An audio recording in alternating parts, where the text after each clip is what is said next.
உங்கள் அனைவருக்கும் இனிய காலை வணக்கம். உங்கள் விசாகம் சக்தி யூடியூப் ரிவ்யூ சத்தியமூர்த்தி பேசுகிறேன். சில வாரங்களுக்கு முன்பாக சென்னையில் ஒரு ஆர்ப்பாட்டம் நடந்தது. அதாவது நீதிபதி மீது செருப்பு எறிந்தது குறித்து ஒரு கண்டன ஒரு ஆர்ப்பாட்டம் வழக்கறிஞர்கள் சார்பாக நடந்தது. அந்த கூட்டத்திலே கலந்துவிட்டு வழக்கறிஞரில் ஒருவரான ராஜீவ்காந்த் என்பவர் அவரது டூ வீலரில் வருகிறார். வரும்பொழுது ஒரு வேகத்தடை ஸ்லோவாகும் பொழுது பின் வந்த விடுதலை சிறுத்தை கட்சியினுடைய தலைவர் வாகனமும் வருகிறது. அது இடித்து விடுகிறது. அந்த காட்சியில் பார்க்கும்பொழுது தெரிகிறது. அப்போ இடித்தாங்களே, யார் பண்ண இப்படி இடிக்கிறாங்க அப்படின்னு சொல்லிட்டு ஒரு இறங்கி கேட்குறாரு. இந்த கேட்டது தப்புன்னு சொல்லிட்டு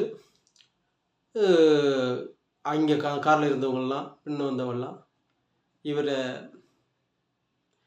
தகாத வாசத்தில் பேசி அடித்து விரட்டுறாங்க. ஆனால் பக்கத்திலே போலீஸ் இருக்குது, அது கண்டுகொள்ளவே இல்லை. அவங்க எதுக்கு அனுப்பியிருக்காங்க, அவங்க பேர் காவல்துறைன்னு சொல்லிக்கிறாங்க. அவங்க இருக்கும்போது அவங்க இருக்கிறாருன்ற அச்சமும் அந்த விடுதலை சிறுத்தை கட்சி அந்த நிர்வாகிகளுக்கு தெரியல, அந்த தலைவருக்கும் தெரியல. அந்த தலைவர் சரி அப்படின்னு சொல்லிட்டு ரெண்டும் பொறுமையும் சொல்லலை. அவர் தான் ஏவியே விடுறாரு, அடிங்க ரெண்டு தரத்து நின்று பார்த்துக்கிட்டீங்க. ஒரு தலைவர் அப்படி சொல்கிறார். அதை என்ன இப்படி உங்கள் கட்சிக்காரங்க அடிச்சிட்டாங்களே அப்படின்னு கேட்டால் அதுக்கு என்ன சொல்கிறாரு, முறைக்கிறாரு. அதை 4 தட்டு தட்டினாங்க. பார்த்துங்க, முறைச்சாரு, அதனால 4 தட்டு தட்டினாங்க. ஒரு தலைவராக இருக்கக்கூடியவர் பேசுகிற பேச்சை பாருங்கள். இவர் தான் ஏன் நான் தான் துணை முதல்வரானு, ஏன் முதல்வர் ஆகக்கூடாதா, எனக்கு தகுதி இருக்காதா அப்படின்னு கேட்டுக்கிட்டு இருக்கிறவர்.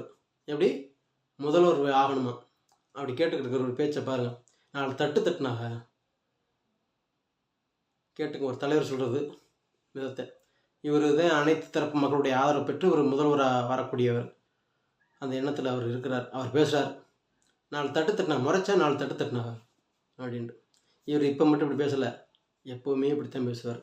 இவர் பேசுகிறதெல்லாம் வில்லங்கமாக இருக்கும், விவகாரமாக இருக்கும், ஒரு ஒரு பரபரப்பு தான் ஒன்று. இவர் சொல்கிறாரு அண்ணாமலையை பார்த்து. அண்ணாமலை ஒரு ஐபிஎஸ்ஸாக இருந்து நேர்மையாக பணியாற்றி ஒரு வேறு மாநிலத்தில் மிஸ்டர் ஹானர் என்று பட்ட மக்களால் பெறப்பட்ட ஆள். அவரை பார்த்து பேசுகிறாரு. அண்ணாமலை என்ன பேச வேண்டியிருக்கு, நயினார் நாகேந்திரன் இல்லையா, இவர் என்ன பேச வேண்டியதானே, இவருக்கு இப்போ பொறுப்பு இல்லைன்னு தெரியுமா, அது தெரியாமல் பேசுகிறாரா அப்படின்னு அண்ணாமலை பார்த்து சொல்கிறார். அண்ணாமலை பார்த்து பதட்டத்தை உருவாக்குகிறார் அப்படின்ட்டு. யார் பதட்டத்தை உருவாக்குறார்? ஒரு வழக்கறிஞராக இருக்கிறவர் பொது வெளியில் ஒரு ரோட்டில் தாக்கப்பட்டிருக்கிறாரு. அதுக்கு அந்த செயல் கண்டிக்கத்தக்கதுன்னு சொல்லிட்டு ஒரு பதிவு போடுறாரு. இதானே, இதில் என்ன ஒரு பரபரப்பை அவர் ஏற்படுத்திட்டாரு, கலவரத்தை தூண்டி விட்டுட்டாரு. என்ன அர்த்தத்தில் அவர் பேசுகிறாரு பாருங்க. இவர் பேசுவாராம், கவுண்டர் பண்ண தூக்கு, வன்னீர் பண்ண தூக்கு அப்படின்னு சொல்லுவாராம். அதெல்லாம் சமூக நீதியாக சாந்தமான பேச்சான்.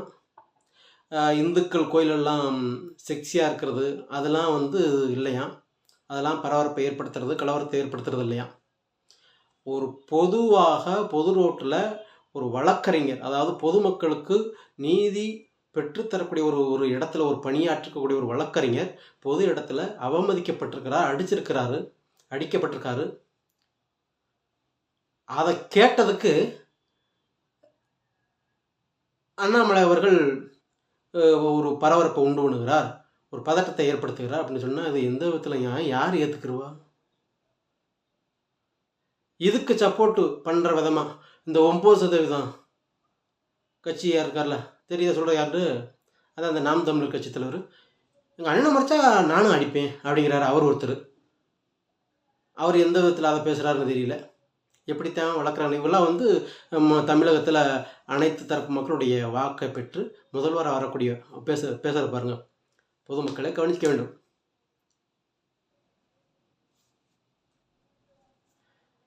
மைக் கிடைச்சி என்னென்னாலும் பேசிடக்கூடாது. பொது வெளி இது, பல லட்சம் பேர் பல கோடி பேர் பார்ப்பாங்க. அதில் நம்ம பேசும் பொழுது பலர் ஆதரிக்காவிட்டால் நம்மளை தூத்தக்கூடாது. அந்த இதெல்லாம் புரிஞ்சுக்கணும். பொது வெளியில், பொது மேடையில், பொது தளத்தில் பேசும்போது ஒரு பக்குவம் வேணும்.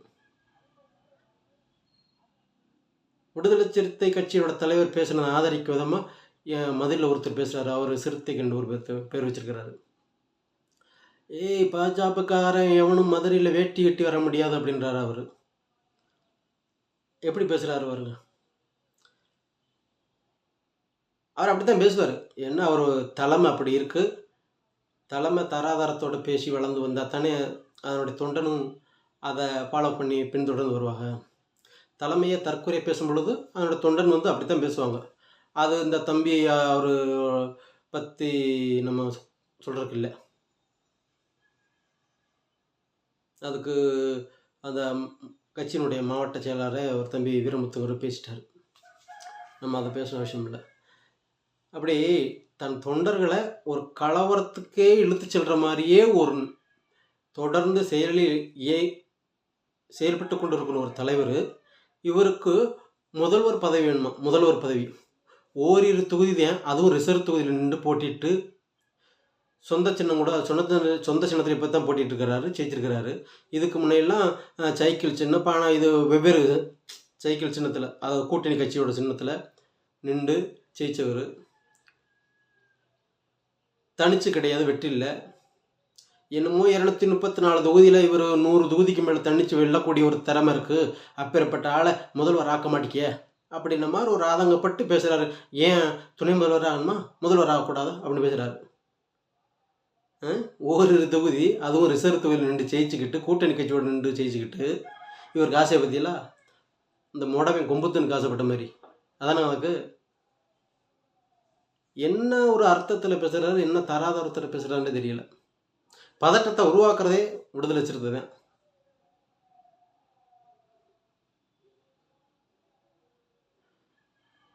ஒரு 3 முறை எம்பியாக இருக்கிறாரு.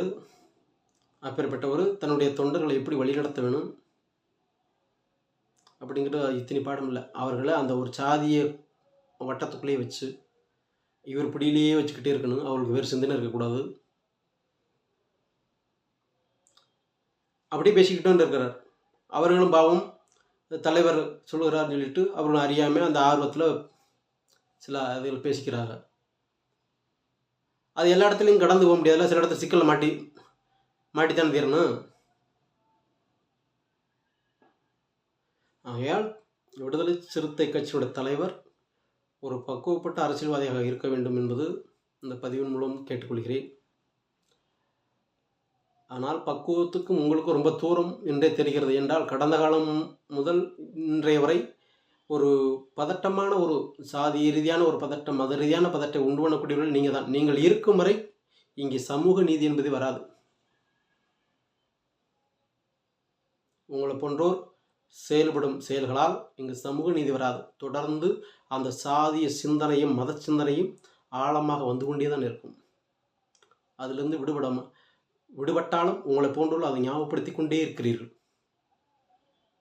உண்மையிலேயே நீங்கள் தான் பதட்டத்தை உருவாக்கக்கூடியவர், பிரிவினை உருவாக்கக்கூடியவர். மாற்றிக்கொள்ளுங்கள். நன்றி, வணக்கம். பிடிச்சிருந்தா ஷேர் செய்யுங்க, சப்ஸ்கிரைப் பண்ணுங்கள். மீண்டும் ஒரு சந்திப்பு.